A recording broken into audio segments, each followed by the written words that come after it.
Guia de estilo e instruções para a síntese de fala. Este é o início da mensagem. Comece com energia total e um tom de comando, capturando a atenção imediatamente. The battery died at the worst possible time. Midday, when the sun made the tin roofs of Auda's little workshop into hot plates, when the road shimmered and drivers cursed into the empty air.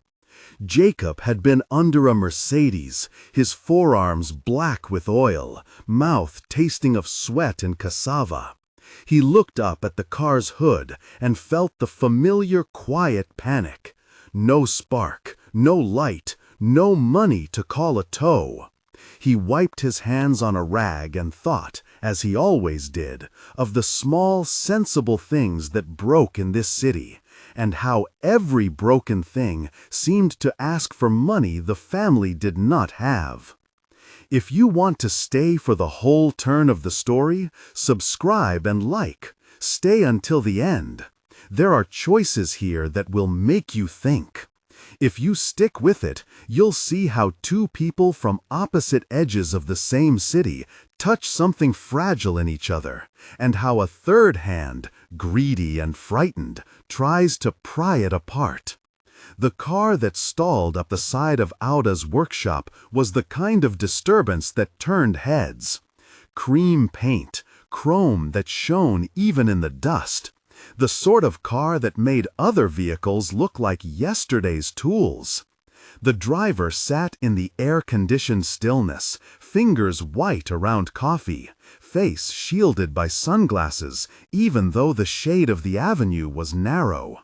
When Jacob popped the hood and peered in, the mechanic in him smelled the problem instantly. Corroded terminals, a battery that had given up a long time ago. The woman who stepped out of the car moved like someone who had spent decades practicing presence.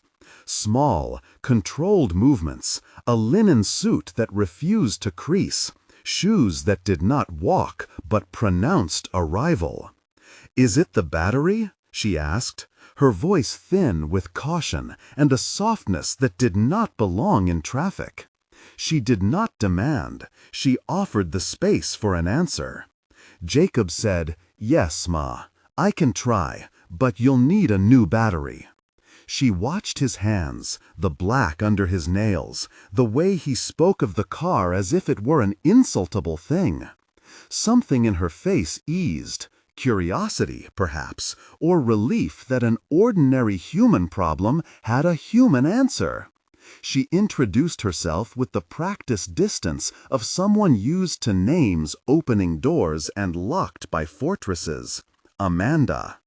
She accepted his estimate without argument and sat on the low wall that separated the workshop from the traffic, folding herself into the city like a quiet stone. There was a watchman folding his broom. Two apprentices stood at a respectful distance, their jackets still bright with the smell of new oil. The sun made Jacob squint. He measured the woman at the wall and found her tired. There were small hollows beneath her eyes that betrayed a life of decisions made on behalf of other people. The exhausted authority of a woman who had always put problems into schedules and moved them away. He thought without thinking how strange it was for her to be here, outside the glass and marble of some office he imagined. Guia de estilo e instruções para síntese de fala. Você é narrador, palestrante, com voz potente, forte e autoritária. O tom deve ser firme e inabalável. A frase anterior era "The glass and marble of some office he imagined." Você está no meio de uma frase pensamento. Mantenha o ritmo e a força vocal sem quebrar a conexão. Haja como se estivesse transmitindo uma verdade fundamental. She offered him 20,000 naira the first afternoon, thrusting an envelope into his grease-stained palm with the bluntness of someone who had never needed to tip but had learned in recent months how to set other problems right. The money smelled of perfume and new paper. Jacob held it like a thing that might combust. His skin tightened. He did not count it at once. He could not. Mariam would fold the notes and put them in the dry place where they kept savings, loyal to thrift even when thrift had failed them. He saw Helen's small face in the corner of his mind, the way she would grin when he came home from work with a little extra bread. "You don't have to," he said, fumbling for language that would return the dignity he felt leaving. Amanda shook her head. "Consider it a fix. Consider it a kindness." She said kindness as if it was a thing she had been practicing for a long time. Small things grew between them like roots. Amanda started leaving jars of coffee and wrapped pastries outside the workshop on Mondays, a private signal that she had been to the office and survived another negotiation. Jacob caught himself watching for her car, the Mercedes that now seemed to have the authority of a narrative thread. She would appear, sometimes in the late evening, sometimes mid-morning, and they would talk in short, careful sentences about batteries and tariffs and the weather. He learned that she ran a company with the kind of iron discipline that made people both fear and worship her. She learned that his hands could coax stubborn machines back to life. The city took its measure of them. Neighbors who sold plantain and men who fixed motors whispered and then stopped whispering because people stopped listening sooner, to gossip with money in their pockets. But small kindnesses are dangerous. They gather expectation. A jar of sugar becomes a pattern. A note of thanks becomes permission. Amanda's gestures started to thicken into a pattern she herself did not intend at first. Generous tips at the workshop, a polite invitation to lunch to discuss logistics that turned out to be a quiet restaurant with linen napkins and music at a low, unfamiliar volume. Jacob wondered at himself. He had been proud and stubborn in a way that was almost religious. He had sustained his family on pride, doing without so Mariam and Helen would not know the shape of lack. To accept assistance felt like stepping into permission for dependence. Yet there was also a relief, a soft answer to the constant arithmetic of survival. When Amanda put 1,000 cedis, no, that is not right for Lagos, 1,000,000 naira into his hand months later in an envelope heavier than the first, Mariam's knotted hand pressed at her mouth. Jacob tasted shame and apology in equal parts. He also tasted the rare sweetness of possibility. The roof mended, Helen's uniform bought, Mariam's cough attended at a clinic that did not scold. They kept it small at first. Meetings in hotels on Victoria Island were not the kind of thing Jacob had expected to be part of his life. The rooms smelled of polished wood and something like forgiveness, air that had been scrubbed, sheets that did not smell of sweat, a television that did not get watched because silence had weight.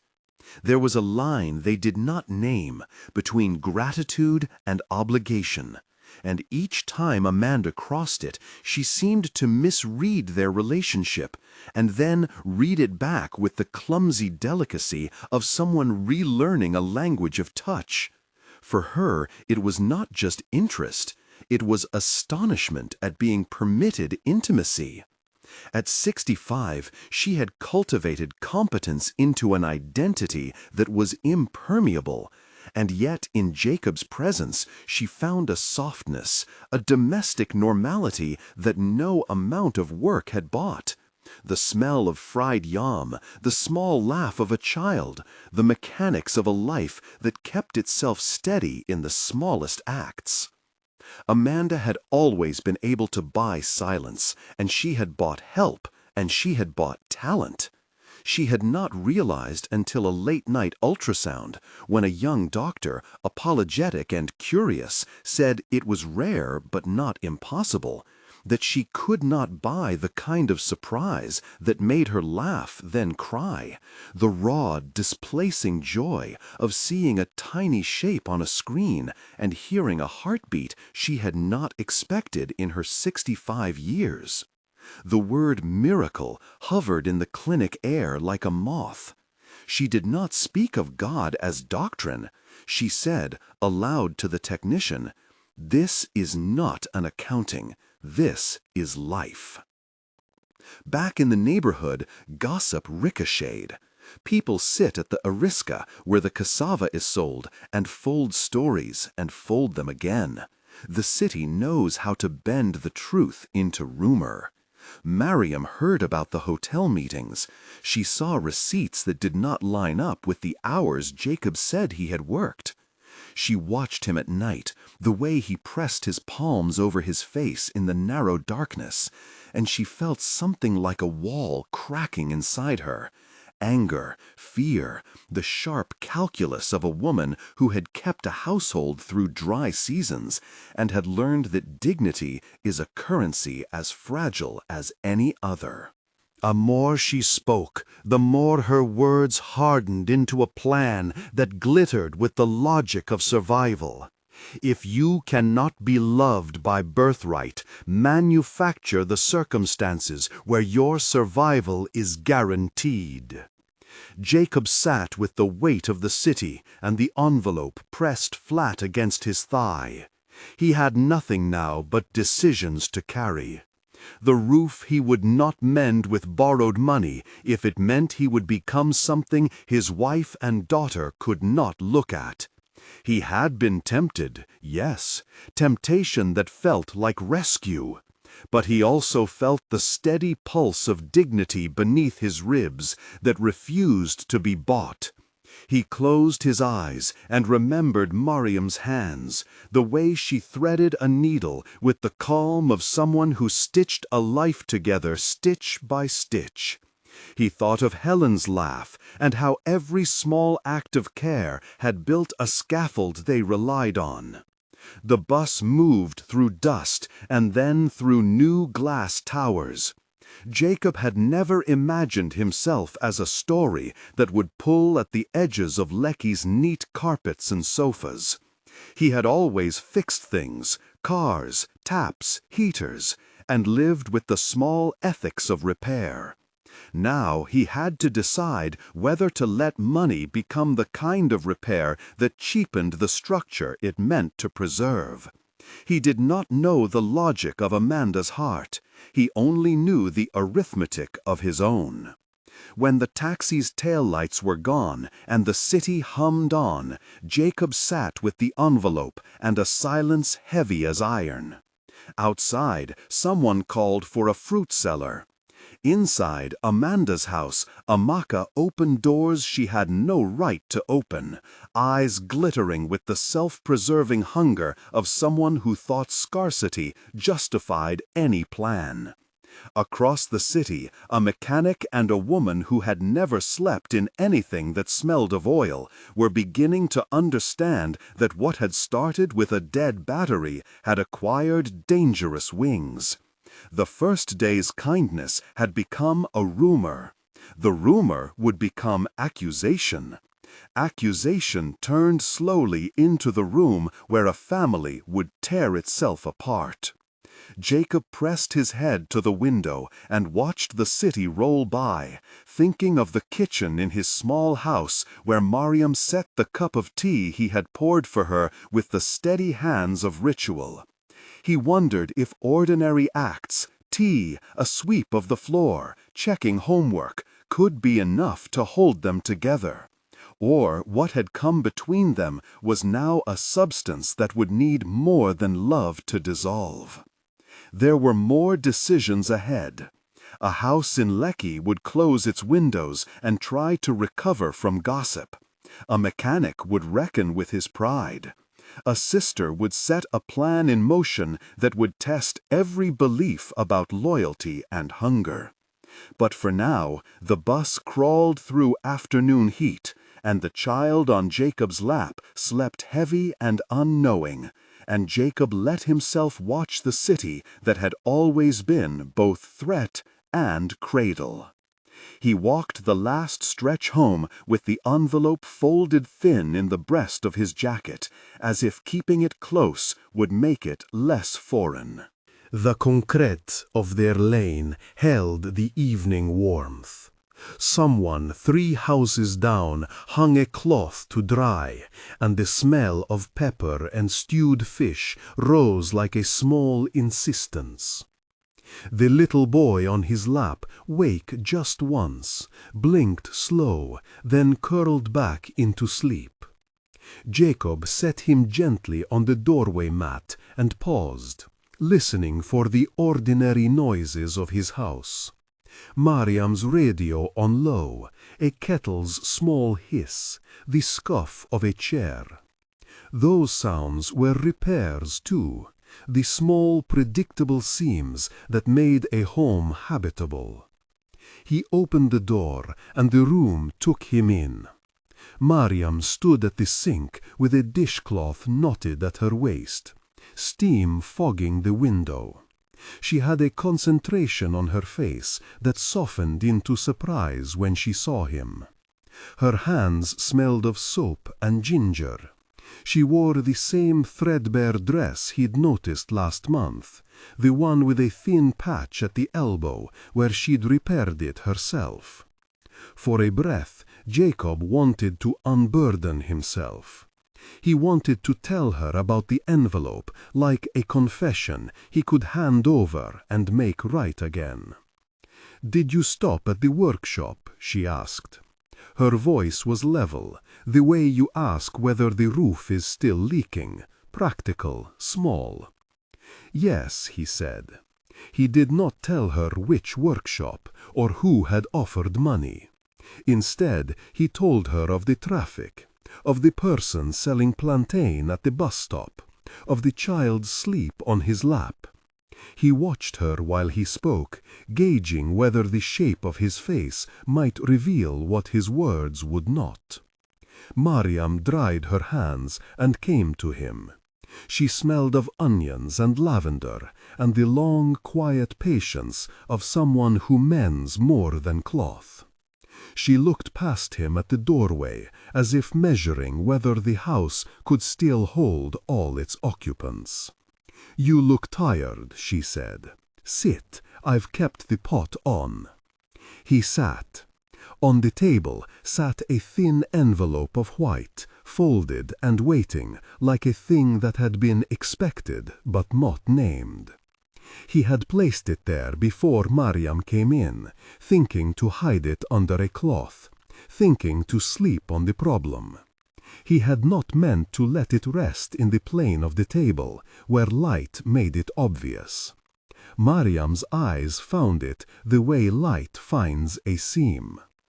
"Is that from Lecky?" she asked. Jacob's mouth formed the shape of an answer and closed again. "No," he said at last. "Just someone gave me a little help." Mariam's face did not change. She took the envelope in 2 careful fingers, as if it were a letter from someone who had once loved them. She held it for a moment, and then pushed it back across the table toward him. "We are not quick to take gifts," she said. "You know that." He could see the thought behind the sentence, the arithmetic of pride that had held him in place while roofs leaked and pipes burst. He wondered if his refusal would ever be enough to bridge what was coming. It was only meant for the roof, he said, or the children's school fees. Mariam looked toward the window where dusk had set, and then leaned in so that her voice lowered. "Then we will fix it like we always do," she said. "One nail at a time. You will find the money. If this envelope brings trouble, I do not want it here." There was no accusation in her tone, Only the steady craftsmanship of someone refusing to be hurried into ways she did not recognize. Jacob felt both grateful and foolish. He had thought the envelope might be an answer. He had not counted the cost of its presence in the house, the gossip, the question of dignity, the way generosity from outside could be read as shame from within. Outside, voices rose and fell like a rehearsal. A woman laughed with the sharp clarity that comes when you are pleased with your rumor. Children shouted over a game. Jacob imagined Amaka's voice among them, precise and coiling. He pictured her pacing the marble halls of Lekki, telling the story with the edges turned to advantage. He should have gone back to Amanda and returned the money, he thought. But the steps to Lekki were many, and pride had other directions. He put the envelope into the pocket of his jacket and kept it there, as if warmth might make a decision clearer. Amaka stood before their mirror in the high-ceilinged room and rehearsed a face she knew would be useful. She had the air of someone who had taught herself how to play the roles the city asked of her: steward of propriety, sister wronged, mother with plans. Her sons clustered near the balcony, feet hanging over the low wall, and she snapped at them in a voice both affectionate and ironed straight with command. "Listen," she said, "you will do as I say. You will not speak about this to Helen or to their friends. You will watch. Bring me what you see. If Jacob's wife's family comes to fetch gossip, you are to be at the gate. You will ask about work. You will laugh at small things. Be ordinary." Emma, the older, pretended not to listen. Chisam's eyes shone with the small danger of boys who loved to be useful in schemes. For Amaka, their compliance was insurance. Children could move between neighborhoods without suspicion. They could gather the little details she needed to turn a rumor into a ledger. She called a neighbor on the way out, a woman who ran an errand service and who owed her a favor, and she instructed her to ask around the IF community where Jacob's family lived. Her plans spread like a map, a whispered story here, a piece of evidence there. If Amanda had opened a gate, Amaka would direct the flood. She thought of the envelope as an emblem she could display, a reason to accuse, to demand a reckoning that would shift tables in her favor. Amanda in Lekki sat with the weight of the evening's quiet. The city there was a coral of lights. Balconies glowed with carefully chosen plants and small sculptures. She had been steady in giving. She felt still, a hand resting protectively on the swell of her belly. The gift had been an instinct, an attempt to be kind without spectacle. But kindness had a way of transforming into spectacle when there were other people who needed to read motives in the spaces between actions. Her phone vibrated 3 times with messages she could not quite answer. A cousin's clipped question, a friend's shaded remark, an emoticon that suggested something gossipy. She read them and felt the small betrayal of being misunderstood. What had seemed to her the simplest transaction, a way to help someone get a roof patched, had been translated into narrative by people who liked to breed stories. Her sister's voice on the line was cool, then sharp, then fond in a way that made Amanda's hands tremble just a little. "You were reckless," Amaka said, not giving her the space to answer. "You do not put money into the hands of strangers." "It was not a stranger," Amanda answered. "He was a man with a family." Amaka was already moving through her plan. She could hear it in the way her sister arranged syllables. We must protect ourselves. You are carrying a child. People will talk. I will—" She paused, then softened. "Come home. Let us be measured." Amanda closed her eyes and felt the tiny kick inside her like a small, stubborn punctuation. She had wanted to be generous in a world that often demanded display instead of sincerity. Now the cost of that generosity was a new anxiety. What if her good turned into a rift that cut her sister from the rest of the family? What if it ruined the fragile balance she had with her neighbors who kept accounts in suspicion? Back in the lane, Jacob set the kettle on, and the house filled with the comfort of cooking. He thought of the roof, and of Helen's laugh, and of Mariam's hands threading a needle. He thought of his pride, how it had protected him like a coat, but had also sat heavy when neighbors whispered about men who would not accept help. He could imagine, with an intimacy that made his chest ache, the way other men in the market would measure him if they saw him taking money from Lecky. He had a code. He had built, stubbornly, a life of small honesty. He worried that the envelope would not patch a roof so much as alter the story he had told himself about who he was. Yet he also knew what it meant to go without when a child's school fees are due, when a teacher demands a book and you have nothing to give. Mariam cleared a plate and moved around the kitchen like someone arranging the day into a pattern that would hold. "We will speak to no one," she said. "If people ask, we will say nothing. Let the roof stay on the list. Work first, then repairs. We will do it together." Jacob wanted to believe in the simplicity of that answer. He nodded, and for the moment the envelope stayed within his pocket, like a decision postponed. Outside, a motorbike threaded the lane, and with it came the clack of other plans. A neighbor shouted a name that drifted like a paper bird. For now, there was night, and the sound of the generator, and the way Mariam's breathing beside him matched the steady, ordinary rhythm he trusted. Far away in Lecky, a car door clicked, and someone stepped out. Amaka, already dressed with the polish of purpose, stood at the window and watched the street like a woman reading a long poem she intended to edit.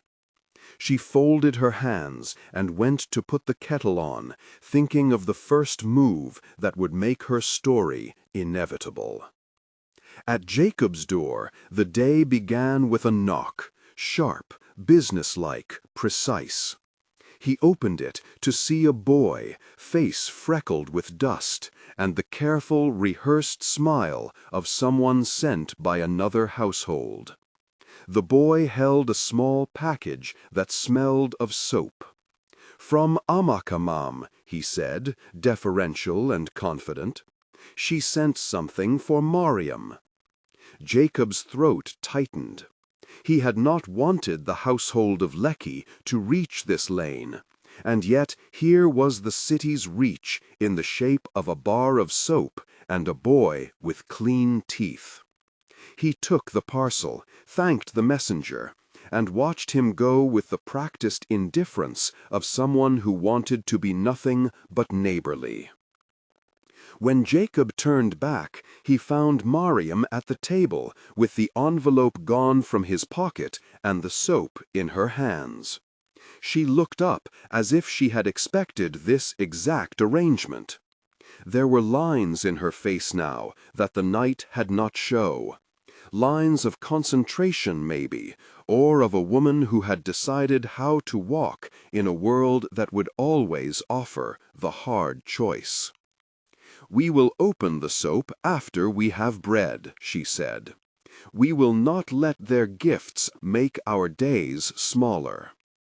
He sat with her like a man who had carried something heavy and had finally set it down. At the edge of the room, a shadow moved, the shape of a rumor that had found new breath. The city had begun its slow turning. Stories were taking steps. From Lecky, a call came through to a friend who kept accounts at the market.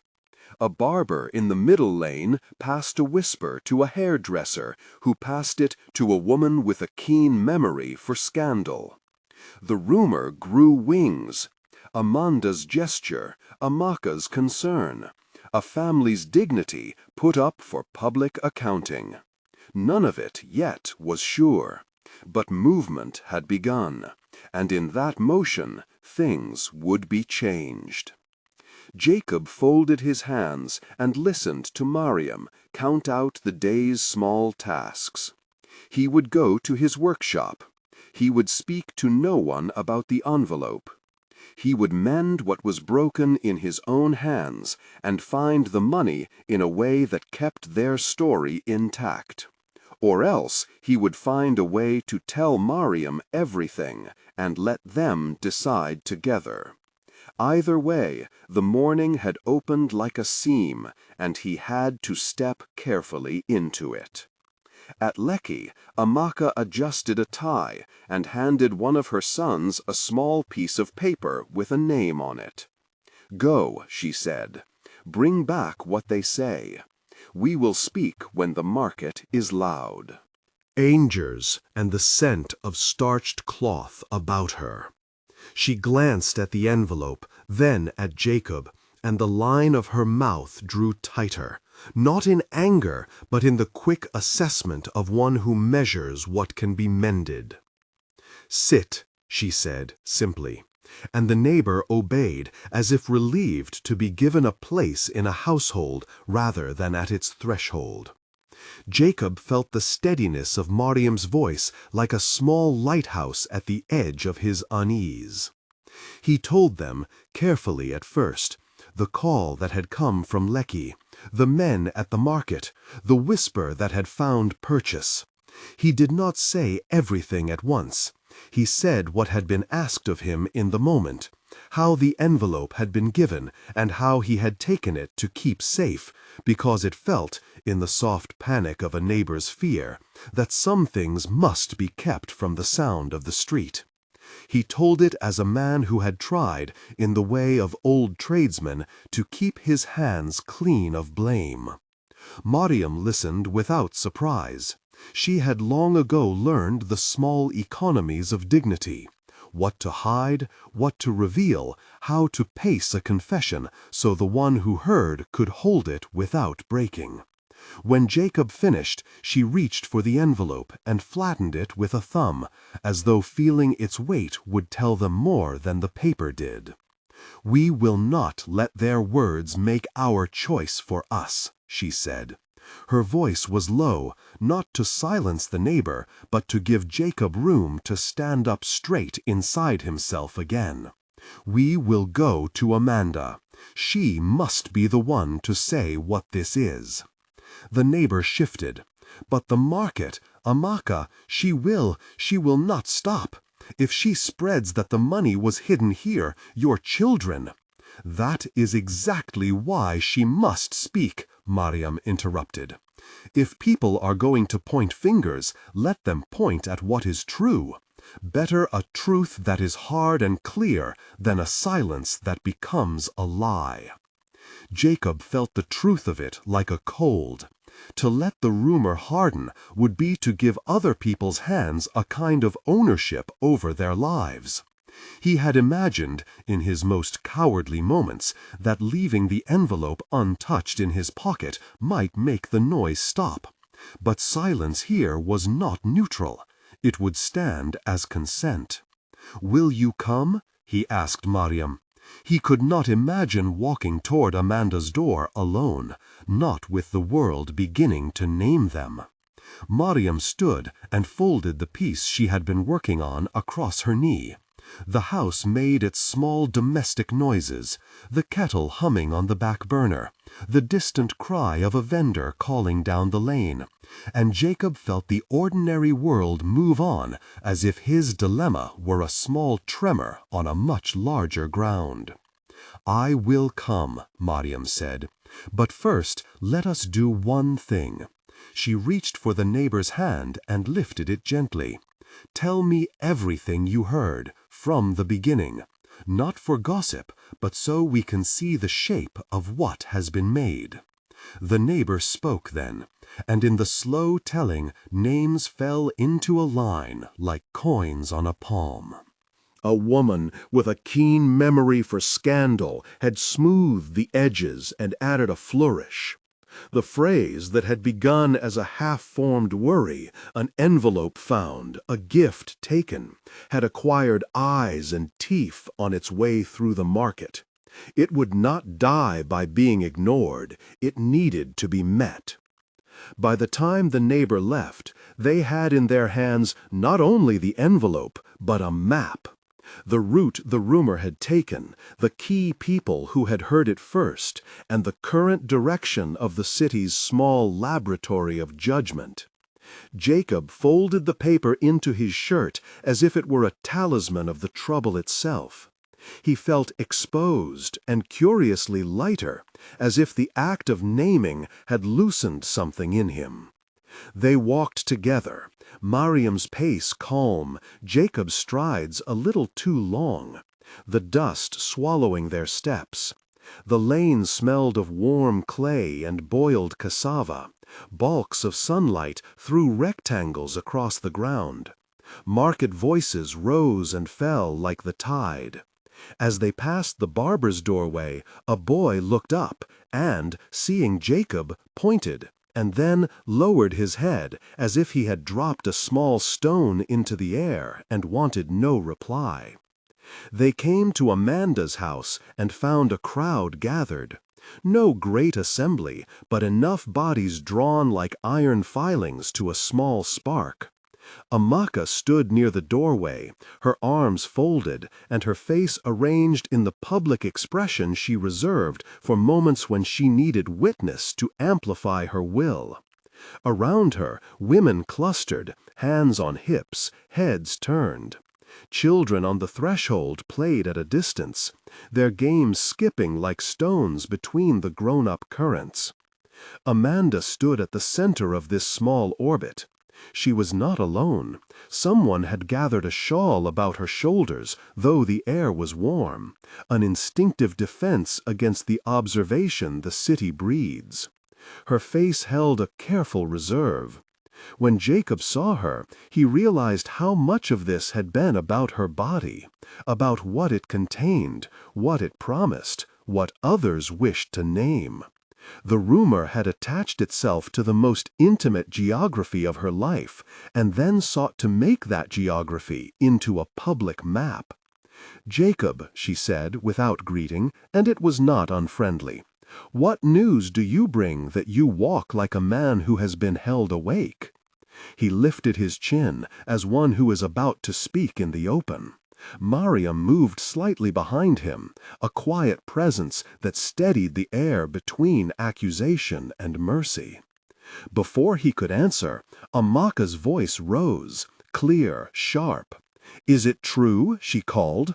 "Did he take money and hide it in his house? Who else knows? Who will tell us?" The crowd leaned as if listening for a single snapping sound. Some faces were expectant, others appraising. Jacob felt at that moment the gravity of small towns, how quickly accusation becomes currency, how rapidly the need for a narrative trumps the need for kindness. "This is a place for truth," Mariam said, stepping forward so her words would shape the space. "If there is money, let it be named. But let the naming be done by the one to whom it was given." A murmur moved like wind through the gathered bodies. Amaka's jaw worked. She was not yet willing to let the scene be negotiated in any mode that denied her story its dramatic curve. Yet, in the pause, the street allowed for another sound, Amanda's voice, quiet but unbent. "I gave nothing to Jacob," she said. "I gave nothing to anyone. If there is money in his house, it is not mine." The crowd shifted, a ripple of interest, the market's attention flipping between claims. Amaka's face cooled into a contempt that had long been practiced, the expression a woman uses when she is sure her verdict will be met with assent. "And yet," Amanda continued, "there are those who would make my life smaller by mixing kindness and shame. If there is money, let it be shown. Let the truth be seen. I will not feed anyone's taste for spectacle." Her refusal was not a plea. It was a refusal to give the crowd the private feast of her humiliation. Some in the circle nodded. Others looked away, uncomfortable at having had their appetite for gossip called out. At the edge of the ring, one of Amaka's sons, thin, with a paper tucked into his fist, stepped forward. He handed the paper to his mother with a flourish, as if it were an accusation folded into a weapon. Amaka opened it and read. Her brows lifted minutely, a small recalibration of the plan. "You see," she said, holding the scrap up so the women nearest could lean in. "It was given to him, given and hidden. Who do we protect when such things are kept from the market?" Jacob felt the air thicken.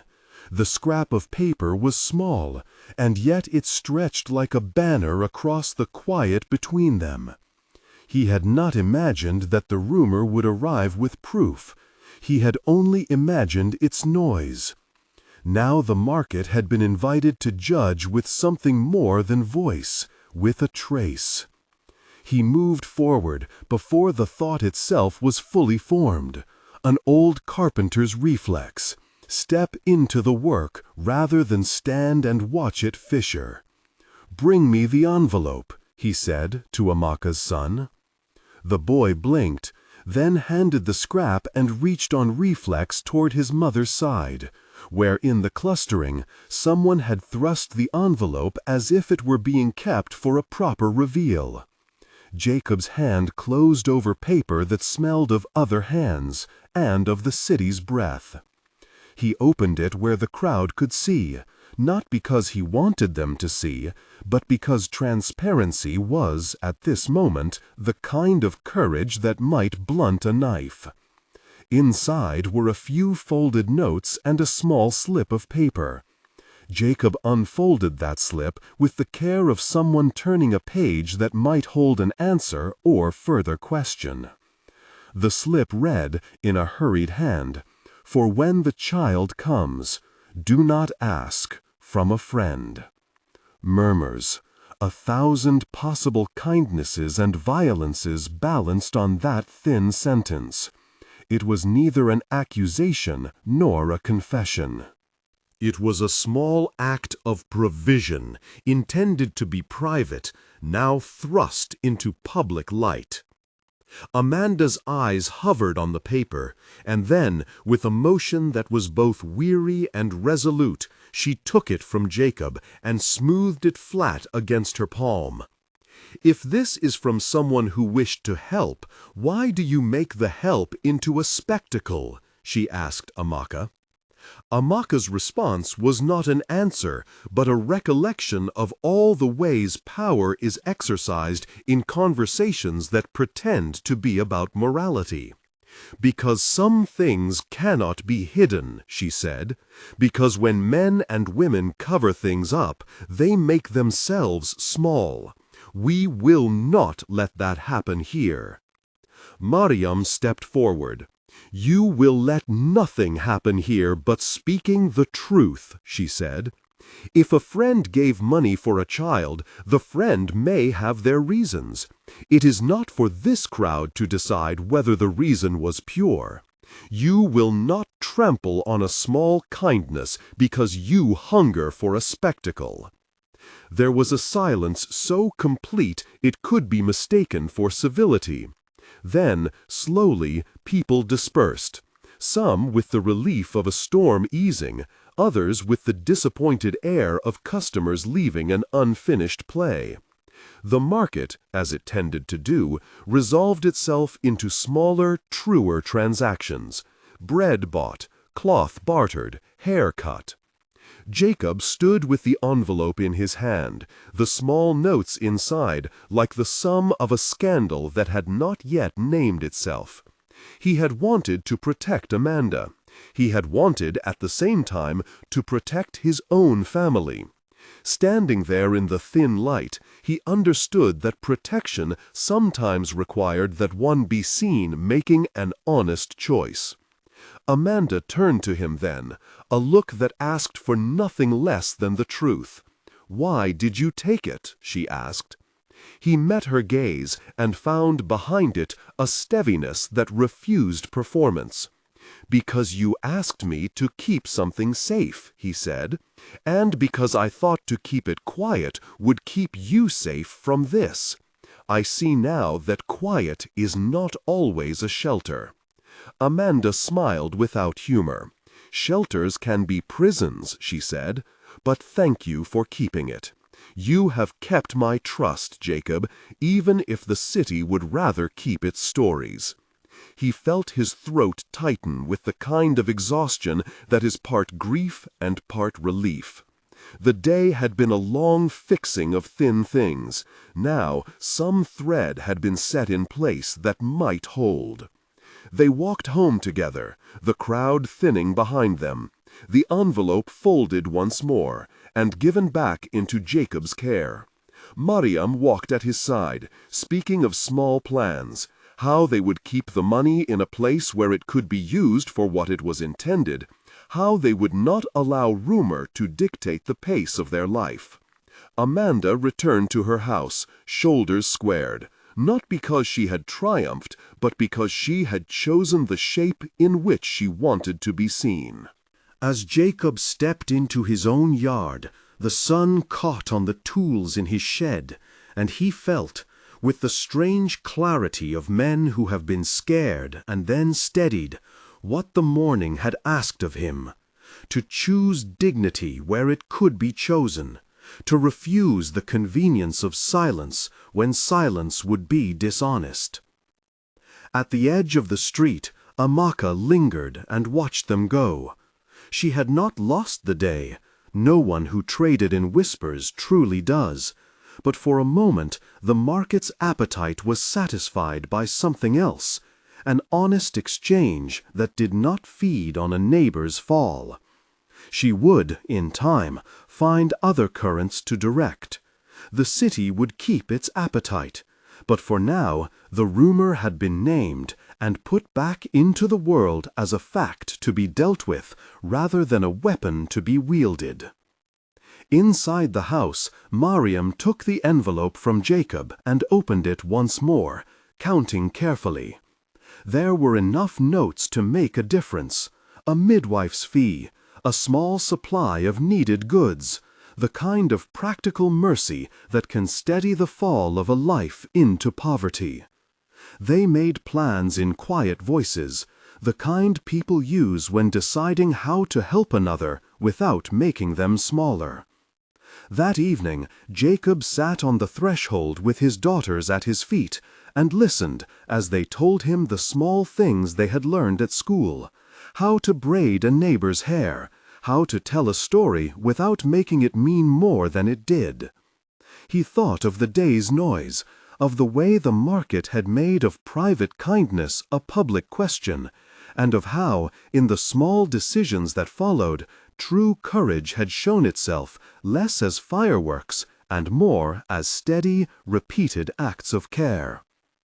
When the lamps were lit and the city's hum softened to the low twine of distant music and wandering voices, Jacob folded the envelope slip into the workshop drawer with the rest of his papers. He left the money where it could be seen by the two of them, but not by those who might use it as proof of a sin. He had not solved everything. Rumor is a cunning plant, and it has many seeds. But he had done what he could. He had returned an accusation to its source, let the person who had been named speak for herself, and chosen, with Mariam, a course that would keep a dignity intact. Outside, somewhere in the city, a barber laughed with a friend at a joke now slightly past its sharpness. A woman with a keen memory for scandal folded her hands and smoothed the hem of her dress, thinking perhaps of the next story she might hold. And in a small house lit from within, Jacob breathed and felt the air of a life that had, for the moment, been set right by the steady work of truth-telling. He thought of the morning and of the envelope like a closed hinge that might yet open into more rooms, rooms of need, rooms of help, rooms where tough choices would always be demanded. For now, though, there were children's voices, the smell of warm bread, and the quiet companionship of a woman who knew how to measure both cost and kindness.